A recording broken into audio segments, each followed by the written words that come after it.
migration and mobility arrangement. So as you can see, really every facet of this relationship is actually on the move.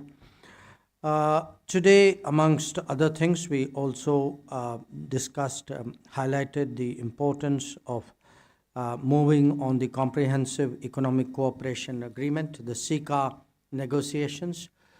We spoke of the way forward for greater mobility of our students and professionals. And we are committed, both of us, to ensuring that we build more trusted, reliable, and resilient supply chains in the Indo-Pacific so that there is broader and inclusive growth. As part of the 2+2 and as again part of our own dialogue today, we had an extensive discussion on security issues. We shared growing convergences with Australia. And at the heart of it is really a shared commitment to a free, open, inclusive, prosperous, and rules-based Indo-Pacific region based on UNCLOS as the constitution of the seas. Minister Wong and I also spoke about terrorism, radicalism, and extremism. Again, you would all know that we have cooperated very closely in forums, including the FATF. In terms of regional and global issues, we discussed, understandably, in great detail what is the current situation in West Asia or the Middle East. We spoke on our region, that is South Asia. Minister Wong spoke to me about their region, particularly the Pacific area. We discussed Southeast Asia, ASEAN, where we actually approach it literally from the two ends. And of course, the larger Indo-Pacific region as well. What I do want to stress is that as liberal democracies, as Quad partners, we would continue to work towards a rules-based international order. We will support freedom of navigation in international waters, promote connectivity, growth, and security for all while respecting the territorial integrity and sovereignty of all states. So let me conclude once again by thanking Penny, Minister Wong, for her presence in India today. And I know she will speak about it, but I, in anticipation, want to say that I accepted her kind invitation to visit Australia for an important event which will take place next year. So thank you, and may I request, Penny, if you would make your remarks. Thank you very much, Foreign Minister, or External Affairs Minister Jaishankar. And can I say it's fantastic to be here in New Delhi again, and it's wonderful to have had the opportunity over a couple of days in the 2+2 and also today in the Foreign Ministers Framework Dialogue to have the opportunity to engage directly with Jai. Jai was actually the first counterpart I met after being sworn in as Australia's Foreign Minister, and I think he is the person or the counterpart with whom I've met most in the period I've been Australia's Foreign Minister. I think it's some 11 times if you include bilaterals, trilaterals, the Quad, and other fora that we've met in 2023. This has been a milestone year in our partnership, and it's critical for the Met region. We are, as Dr. Jaishankar said, we are comprehensive strategic partners. We're also Quad partners. We share traditions. We also share an interest in the sort of region we live in, an Indo-Pacific that is peaceful, stable and prosperous, in which sovereignty is respected, and where all countries can benefit from a strategic equilibrium. We can only build and sustain this region by working with others, and I can't emphasise sufficiently how important we see India to that project. I thank Jai for his kind comments about our support on the G20. We certainly did want to ensure we worked with India as much as we were able to make this a successful, make it a successful G20 year. The India is also hosting the Quad meeting early next year, so we equally would want to work with India to ensure that that is as successful and positive as it can be. Today we did discuss many issues. We discussed, amongst other things, our work in the Indian Ocean region, how we can collaborate on shared challenges, climate change, maritime security, the health of the oceans. We're at either end, literally, of the Indian Ocean, and we have the largest Indian Ocean coastlines of any nation. So we share a lot. So it's central defining both of us, and it brings us together. So as Jai referenced, I'm pleased to confirm today that Australia will host the Indian Ocean Conference in Perth in February of next year. It's an opportunity to discuss practical solutions for the key challenges facing the region. And I also look forward to welcoming Jai to Australia, not only for that, but for Raisina Down Under, an event in Canberra, which will follow soon after the Down Under version of the Raisina Dialogue. We discussed today the momentum we're seeing in our economic engagement, educational links and people ties more broadly. We're obviously working hard to expand this cooperation, including through a new 1.5 track strategic dialogue. Today I also announced an Australia-Indian audio-visual co-production agreement which has come into force, which we are very interested in and which will, we hope, open up new markets and allow more Australian and Bollywood films and series to reach new audiences. There's a lot we can discuss, but I want to close the opening remarks by again reiterating my thanks to Jai for his intellectual contribution to multilateral and regional issues, for his personal engagement and for ensuring that he is such a competent and insightful partner for us as we continue to grow this very important bilateral relationship. Thank you, Honourable Ministers. If I could open the floor for questions. Let me start. Okay, why don't you start? Yeah, please, microphone behind you. Please introduce yourself and the organization you represent.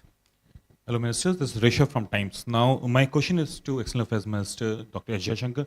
Dr. Jaishankar, in the meeting yesterday and today with your counterpart, was Israel-Hamas conflict discussed? And I would take this opportunity to even ask question to you, Senator. Senator, if we can ask, was there commonality between the status that India and Australia take on Israel-Hamas war, or are there divergences as well between the two countries on this very topic, Israel-Hamas conflict? Well, we've had different occasions to put out our position because, as you know, since October 7th, there have been numerous conversations at the Prime Minister's level, at my level. The spokesperson has also spoken. So let me sort of stitch it all together and in a way summarize what is our position. There are different aspects of the very complex and challenging situation that we face today. One, of course, is terrorism, what happened on October 7th. And we think nationally as well as the international community that we should never compromise terrorism. We should be very clear about it. So there is that, therefore, that basket, and to it also the hostages issue. There's a second set of issues, and this is the humanitarian crisis that we see in Gaza today. The need for humanitarian assistance, which is very urgent, and the observance of international humanitarian law there. So that's the second set of issues. And the third set of issues relate to the rights and the future of the Palestinians. That too has to have a solution. And that solution, in our view and in the view of many countries in the world, can only come from a two-state solution. So Today the I would say the consideration of the situation in West Asia is if you have these three broad sets of issues, we have to find a way by which all of them are addressed. When we hear one asserted at the expense of another, that is not really going to lead to a way forward. So I think the challenge for all of us collectively is that how do all these facets of what is clearly a complicated issue, which has a history to it, how do we deal with all of them? I think that is really what we discussed, my impression is that the Australian position is very similar to us, but I would leave Minister Penny Wong to speak for herself. Thanks very much, and thank you for the question. The first point I'd make is we are seeing a humanitarian situation in Gaza which is dire. I've described it as catastrophic, and human suffering is widespread, and the world is rightly engaged on this issue. In terms of what Jai has just said, we share the view that what occurred on October 7 was an act of terrorism and it needs to be unequivocally condemned. We share the view that the hostages should be released, and we repeat our call for that. On the humanitarian crisis, we have taken a very clear view, which we've articulated publicly, about the importance of international law, the need for Israel to observe in its actions international law, including the protection of civilians. There's more I can say about that, but I'd refer you to my other public remarks. And on the Palestinian, on the aspirations of the Palestinian people, I think what this shows us is that we do need a political solution. We do need to get to a point where we see both Israeli and Palestinian peoples living in peace and security behind international borders, and that progress to a two-state solution is required. I think that is clear from what has occurred. Now, we have made other comments, including in relation to humanitarian pauses only being the first step, and made the obvious point that all of us would like to see the next steps towards a ceasefire, but it can't be one-sided. And I've made those comments publicly previously. Thank you. Thank you, sir. May I, Sudhi, please, there. Sir, Shruti Ranjan from Bloomberg, sir. Question to both of you. Was the proposed Quad summit discussed between the two ministers? And also, Senator, did you discuss the issue in Japan's exclusive economic zone where one of your Navy divers have been injured because of a Chinese destroyer? Thank you, sir. Yes, we did discuss the Quad at some length, and as the minister noted, the first time I actually met her as minister, because I'd met you when you were before you became a minister as well, was actually at a Quad meeting in Tokyo, which was your first day, if I remember rightly, or second. I was a little jet-lagged. Yes, but the point, which we agreed on is that the Quad has made enormous progress in the last few years. In fact, every meeting has added to the agenda of the Quad, to the substance of the Quad. So there's really a very broad range of issues today that we are cooperating on.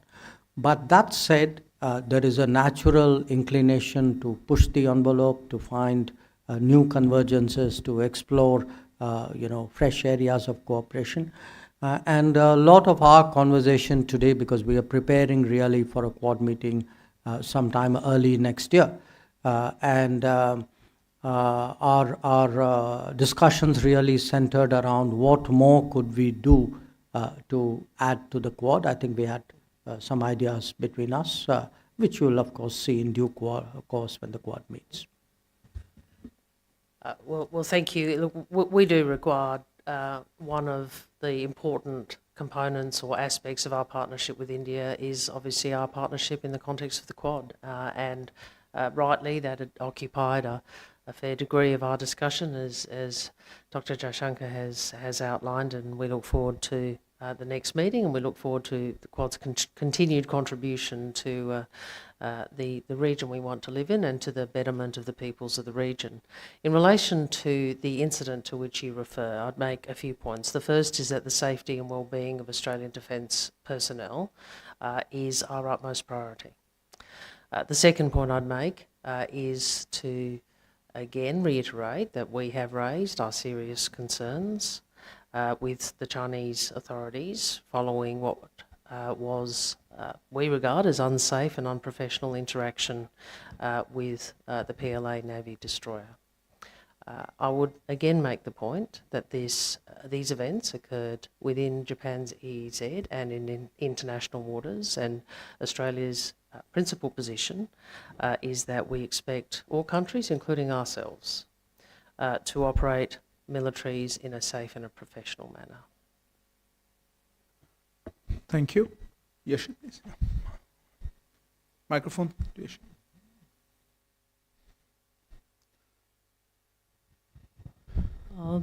Good afternoon. This is Yeshi Seli from the New Indian Express. Senator Wong had mentioned yesterday that China, for both India and Australia, was the biggest trade partner and the biggest security anxiety. Can you elaborate a bit on that?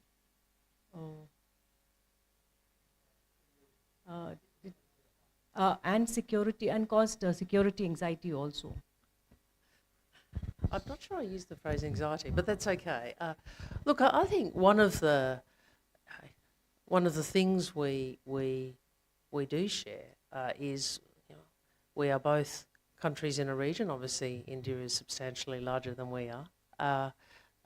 A region which is undergoing a lot of change, and we want to be part of shaping and influencing that change.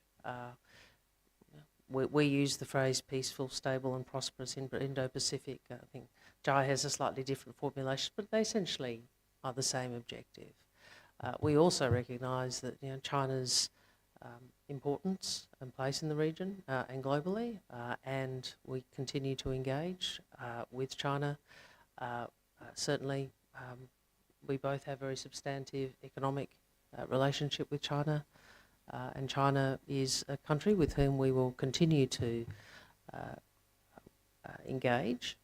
The way in which we describe it is, you know, we will cooperate where we can, and there are areas where we can. We will disagree where we must, and we will engage in our national interests, and that is the way in which we have described our approach to the relationship with China.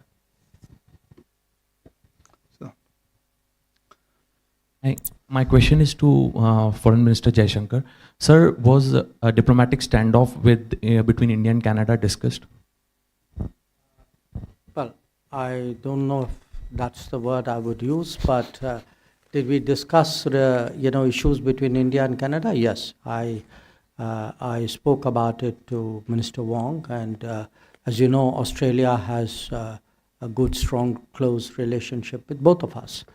So I felt it was important that Australia get our perspective on the issue, and you know that from our point of view, the key issue is really the space which has been given to extremism and radicalism in Canada. So therefore the short answer is yes, we discussed it. Yes, I spoke to her about our perspective, and she did listen to me very carefully. I do always listen to the External Affairs Minister carefully. Look, I'd point you to my previous comments in relation to this matter, which I've responded to it on a number of occasions. Thank you. Take one last question. So do you have time for a couple of questions? Kalol, go ahead. Mr. Wong, this is Kalol Bhattacharjee from The Hindu. Since you talked about the two-state solution, I wanted to get back to it and ask you, for the two-state solution, would you also clarify your position as far as the Israeli settlements are concerned?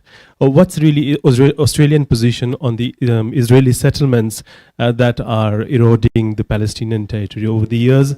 And also, would you prefer Israel to go back to the 1967 borders? First, the matter of borders, I think, by definition, is a subject of negotiation in the context of a two-state solution. But on the issue of settlements, yes, I can be very clear that Australia has, under this government, expressed its view that the settlements are contrary to international law and unhelpful to progress towards a two-state solution. I think we are out of time, sir. And thank you all for joining us. Apologies for the next time. Apologies. Thank you very much for joining us. Good afternoon. Please wait for the ministers to leave.